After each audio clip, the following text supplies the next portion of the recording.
मी माझ्या थांबा. राजमाता पुण्यश्लोक अहिल्यादेवी यांच्या सौंदर्या जन्मस्थानी जाऊन त्यांचं पदस्पर्श आणि दर्शन घेऊन आलेलं आहे. आणि सध्याच्या महाराष्ट्रामध्ये ज्या वातावरणामध्ये धनगर समाजाचं जे नुकसान झालेलं आहे त्याची भूमिका महाराष्ट्रभर घेऊन जायचं काम येणाऱ्या काळामध्ये या करणार आहे. सध्या जे महाराष्ट्रामध्ये मराठा वर्सेस OBC आणि धनगर ST आरक्षण अंमलबजावणी या दोन गोष्टीमध्ये या वर्षभराच्या घडामोडीमध्ये धनगर समाजाच्या नेत्याकडून आणि OBCच्या नेत्यांकडून धनगर समाजाचं राजकीय अतोनात नुकसान झालेलं आहे. कारण OBCच्या स्टेजवर छगन भुजबळ यांच्या स्टेजवर धनगराचे नेते सर्व जातात आणि OBCची भाषा बोलतात, परंतु हेच नेते धनगर ST आरक्षणाच्या अंमलबजावणीसाठी कधीही एकत्र येत नाहीत. आणि मग हे OBCचे नेते छगन भुजबळ हे कधीही धनगर आरक्षणाबद्दल शब्द बोललेले नाही आहेत. आपल्या माध्यमातून मी त्यांना आवाहन करतोय की तुम्ही भुजबळ साहेब, तुम्ही धनगर आरक्षणाविषयी भूमिका आजच्या आज तुमची काय ती जाहीर करा, अन्यथा तुम्हाला धनगर समाजातला एकही तरुण OBC नेता मानणार नाही आहे.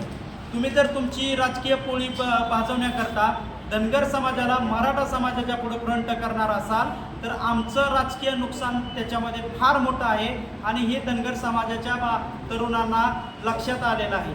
त्यामुळे सरळ जर साधं उदाहरण घ्यायचं म्हटलं तर लोकसभेमध्ये लक्ष्मण हाके यांची माढा लोकसभेची उमेदवारी मराठा समाजाच्या विरोधात गेल्यामुळं तर मराठा समाजाकडून निषेध करून ती उमेदवारी कॅन्सल करण्यात आली. तसेच महादेवराव जानकर यांना सुद्धा पराभव स्वीकारावा लागला. मग आमचं राजकीय प्रतिनिधित्व हे मतदारसंघाच्या प्रत्येक किंवा लोकसंख्येच्या प्रमाणात आमचं 1% 2% आहे.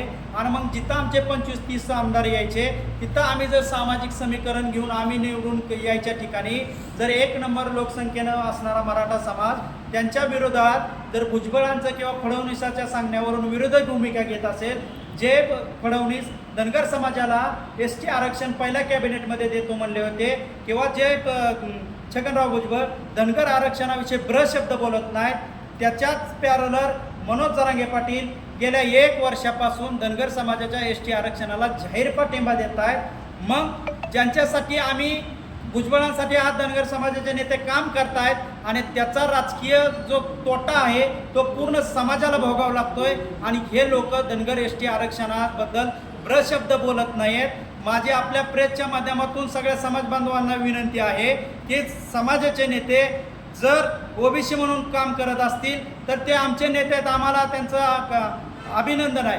परंतु त्यांच्या नेत्यांनी OBCचे नेत्यांनी धनगर आरक्षणाविषयी भूमिका जाहीर केली पाहिजे.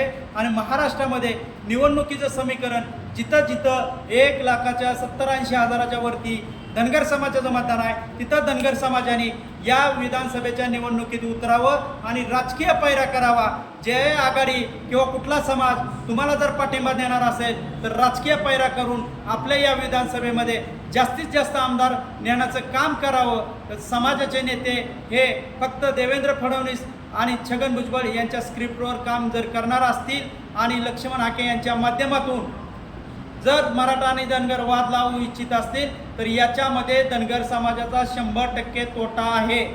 कारण गेल्या 2 महिन्यापासून भुजबळ साहेब हे एकही शब्द मराठा व OBC आंदोलनावरती बोललेले नाही.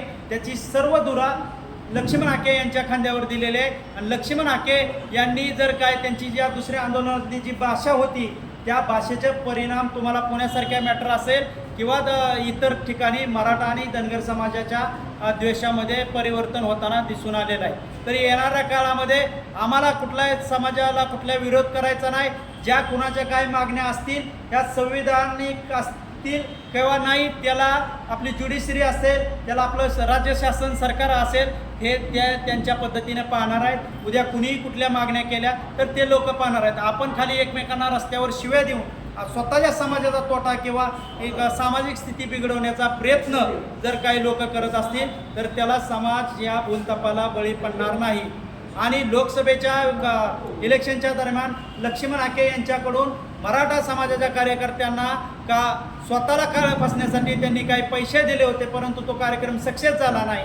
आणि कुठं तर मग मराठा वर्सेस ओबीसी किंवा मराठा वर्सेस धनगर करून मग बहुसंख्या असणारा धनगर हा मतात परिवर्तन होईल असे काही प्रकार त्यांनी करण्याचा प्रयत्न केलेला आहे. परंतु जेव्हा दुसरं या ओबीसीचं जेव्हा आंदोलन झालं तेव्हा मी स्वतः त्यांच्याबरोबर छगन भुजबळ यांच्या घरी गेलेलो होतो. परंतु छगन भुजबळ यांच्याबरोबर त्यांनी वैयक्तिक एकट्याने बंद दाराआड चर्चा केली.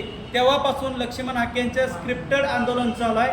ते फक्त एकनाथ शिंदे, शरद पवार आणि मनोज जरांगे यांना टार्गेट करतात. ते देवेंद्र फडणवीसांना बोलत नाहीत, उद्धव ठाकरेंना बोलत नाहीत, अजित पवारांना बोलताना दिसत नाहीत. कधी केव्हा त्यांचे धनगर एसटी आरक्षण अंमलबजावणीसाठी त्यांची कुठेही पाऊल दिसत नाही आहे. गोपीचंद पडळकर आणि लक्ष्मण हाके हे धनगर समाजाचं भांडवल करून ओबीसीची भाषा बोलतात आणि धनगर समाजाचं नुकसान होतंय हा समाजाच्या आता लक्षात आलेला आहे. त्यांनी समाजाचं काम करावं. समाज 100% त्यांना डोक्यावर घेणार आहे. तुम्ही फडणवीसांनी काय तुमची भूमिका आहे, तुम्ही काय आहे ते आम्हाला या 2014 पासून समाजाने ओळखलेलं आहे. लबाडाचं आमंत्रण जेवल्याशिवाय काही खरं नाही आहे. जर कुठं एखादी स्पर्धा घ्यायची असेल खोटं बोलण्याची तर तिथले आयोजक सुद्धा म्हणतील की 1 नंबर हा आम्ही फडणवीसांसाठी राखून ठेवलेला आहे.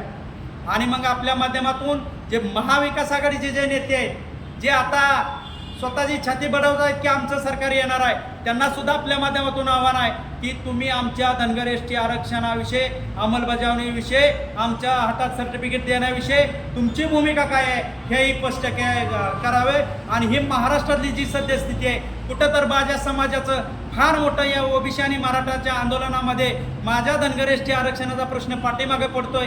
माझ्या धनगर समाजाची सामाजिक स्थिती जी काय आहे ती पूर्ण बिघडते आणि त्याचा पूर्ण परिणाम माझ्या समाजावर होतोय. आणि माझ्यासारख्या एका युवकार्त्याला, जे कार्यकर्त्याला सण होत नाही आहे. म्हणून कुणीतरी ही भूमिका प्रामुख्याने पुढे येऊन घेतली पाहिजे. म्हणून आज मी आपल्यासमोर ही प्रामाणिकपणे पुण्यश्लोक अहिल्यादेवी यांचं काल नतमस्तक होऊन महाराष्ट्रामध्ये आज भूमिका मांडायला चालू केलेले, त्याचाच परिणाम म्हणून आज आपल्या पंढरपूर येथे सर्वांसमोर आज मी आलेलो आहे.